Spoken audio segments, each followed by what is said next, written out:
Olá, seja bem-vindo e seja bem-vinda ao Palavra Encarnada. Esse é um programa diário da Obra Lumen, onde nós meditamos no Evangelho do Dia à luz do nosso carisma. Hoje, dia 6 de abril de 2021, terça-feira, nós estamos nas oitavas de Páscoa. Então, antes de mais nada, eu gostaria de desejar a você uma feliz Páscoa. Que esse seja um tempo de plena alegria, onde nós celebramos essa grande festa da igreja, a ressurreição do nosso Senhor.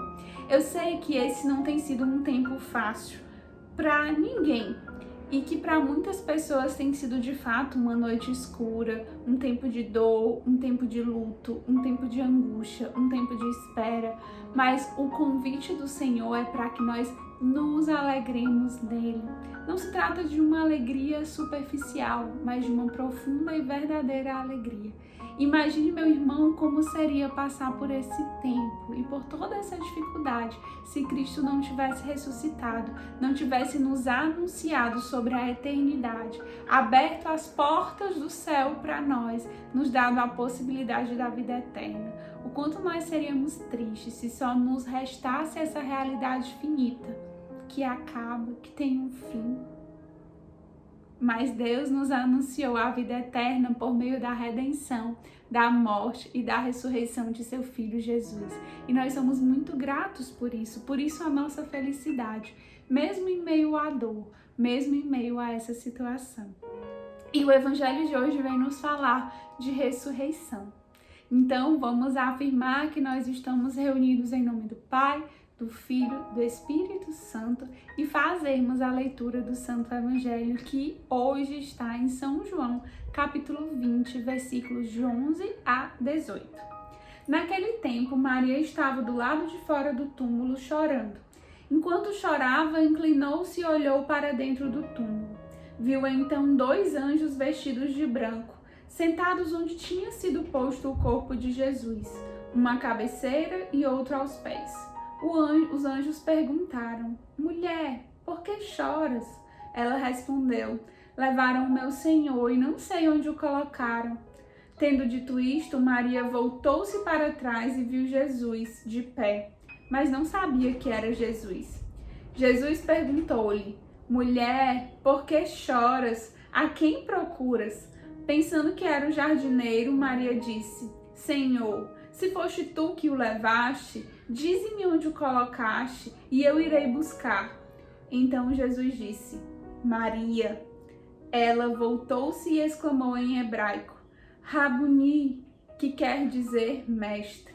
Jesus disse: Não me segures, ainda não subi para junto do Pai, mas vai dizer aos meus irmãos: Subo para junto do meu Pai e vosso Pai, meu Deus e vosso Deus. Então Maria Madalena foi anunciar aos discípulos: Eu vi o Senhor, e contou o que Jesus lhe tinha dito. Palavra da salvação, glória a vós, Senhor. Pois bem, meus irmãos, hoje nós estamos diante do momento, logo depois que Pedro e João tinham ido até o túmulo e tinham atestado, tinham visto que Jesus não estava mais lá, que o corpo de Jesus não estava mais lá. E aí eles voltam para suas casas. Se você quiser voltar no Evangelho de João, capítulo 20, você vai ver que isso é o que acontece exatamente antes. Mas Maria, ela permanece lá no túmulo. Maria, nesta ocasião, ela pode ser para nós o exemplo daquela mulher que muito ama, daquela cristã que muito ama.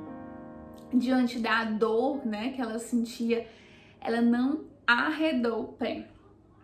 Ela ficou lá, ela permaneceu, ela queria ver Jesus, ela perguntou para o jardineiro, ela perguntou para os anjos, ela queria ver Jesus. E a sua vontade era tão intensa e tão verdadeira que ela permaneceu lá. Ela queria ver o Senhor. E é importante a gente perceber que Maria queria tanto ver Jesus, queria tanto saber onde tinham colocado o corpo do seu Senhor, que ela não se deixa dispersar, ela não se deixa distrair. Ela viu anjos, pessoal. Você tem noção? Ela encontrou um anjo, ela conversou com o anjo, mas ela não se deixou distrair, porque ela tinha uma meta, um foco, ela queria ver Jesus. E isso também fala da nossa vida espiritual. Nós tantas vezes nos distraímos, com umas coisas do mundo, com as nossas obrigações, com as nossas responsabilidades, a gente perde o foco de Jesus. Às vezes é uma paquera, às vezes é uma mulher, um homem, um namorado, até mesmo um filho, um emprego, o desejo de ganhar mais, de ter um sustento maior, né, uma renda maior, e a gente se perde. Às vezes é uma confusão, um desentendimento com alguém e a gente se perde. Maria Madalena viu anjos, que era uma coisa espetacular, mas não se deixou distrair. Ela seguiu o caminho firme. E você? Qual o seu propósito de nessa Páscoa, de nesse tempo de oitavas de Páscoa, seguir firme, buscando o Cristo? Você já parou para pensar? Um segundo ponto que nós podemos extrair dessa história de Maria Madalena é que Maria, ela é reconhecida como pecadora, como alguém que tinha espíritos maus e que Jesus expulsou, como uma prostituta, uma pecadora pública, mas encontrando Jesus, ela foi alcançada por sua misericórdia. E ela passou a seguir Jesus. E nesse trecho do Evangelho, Jesus, mais do que simplesmente perdoá-la, Jesus chama para que Maria seja missionária. Ou seja, Maria passa daquela pessoa que ninguém queria saber, que todos desprezavam, pecadora, para alguém que é missionária, que anuncia a boa nova do Senhor. E esse é o convite que o Senhor tem para nós, independente dos nossos pecados, independente da nossa história. Você que é acolhido, você que é acolhida, você que é jovem, você que é membro da nossa comunidade, não importa as suas falhas, não importa os seus pecados, não importa a sua história. Se você colocar toda essa sua fraqueza no coração misericordioso do Senhor, Ele vai te chamar, e Ele já te chama, a ser um missionário. Alguém que anuncia, alguém que evangeliza, alguém que fala em nome de Deus. E é interessante também uma frase, um trecho em que Jesus fala para Maria: olhe, não me segures. É como se Jesus estivesse dizendo para Maria: Maria, não me detém aqui, não é mais desse jeito. A gente pode se lembrar que Jesus, né, ele foi, inclusive, Maria era aquela que muito amava o Senhor. Ela estava com ele presencialmente, humanamente. Mas depois da ressurreição, Jesus não ia mais permanecer com as mulheres e com os discípulos como ele ficava antes. Mudou a realidade. Jesus ressuscitado está presente em nós de uma forma espiritual. E para que nós sejamos missionários e evangelizadores, como Jesus convidou Maria, a gente precisa acolher essa presença do ressuscitado. E como nós falamos, nós precisamos ser o ressuscitado. O ressuscitado não vai mais ser tocado por nós, ele quer nos tocar. Ele quer habitar em nós. Jesus ressuscitado não tem mais um corpo. O corpo era do Jesus humano. Jesus ressuscitado quer viver no nosso corpo.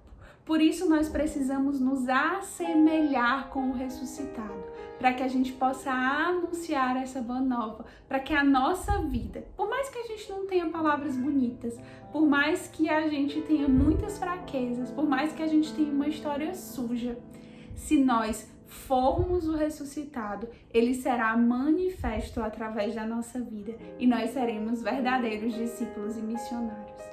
Por isso, nesta Páscoa, nesse tempo de Páscoa, nós devemos querer buscar incessantemente, ardentemente, decididamente Jesus, porque quanto mais nós o adorarmos, quanto mais nós estivermos em intimidade com Ele, mais nós nos assemelharemos ao ressuscitado. E nós vimos nas pregações especiais do Palavra Encarnada dessa Semana Santa, o que faz o ressuscitado? De que tem sede o ressuscitado? O ressuscitado tem sede do abandonado. O ressuscitado se alimenta quando ele vai ao encontro do abandonado. E quando ele descobre essa experiência, essa explosão, ele quer anunciar essa verdade também para outras pessoas, para que outras pessoas façam essa experiência de encontrar o abandonado e se assemelhar ao ressuscitado. Esse é o convite, meus irmãos, para que nesse tempo de oitavas de Páscoa, a gente possa, como Maria Madalena, saber que o Senhor é misericordioso conosco e nos chama a, apesar dos nossos pecados e fraquezas, sermos missionários. Mas nós só seremos verdadeiramente missionários se nós formos o ressuscitado. Para ser o ressuscitado, tem que ter intimidade com ele, tem que conhecê-lo bem. E sendo o ressuscitado, nós evangelizaremos verdadeiramente. Que o Senhor nos abençoe e nos dê essa graça de manifestar na nossa carne a presença de Cristo ressuscitado, para assim corrermos ao encontro do abandonado. Boa Páscoa, boa oitava de Páscoa, que nós estejamos felizes em Cristo.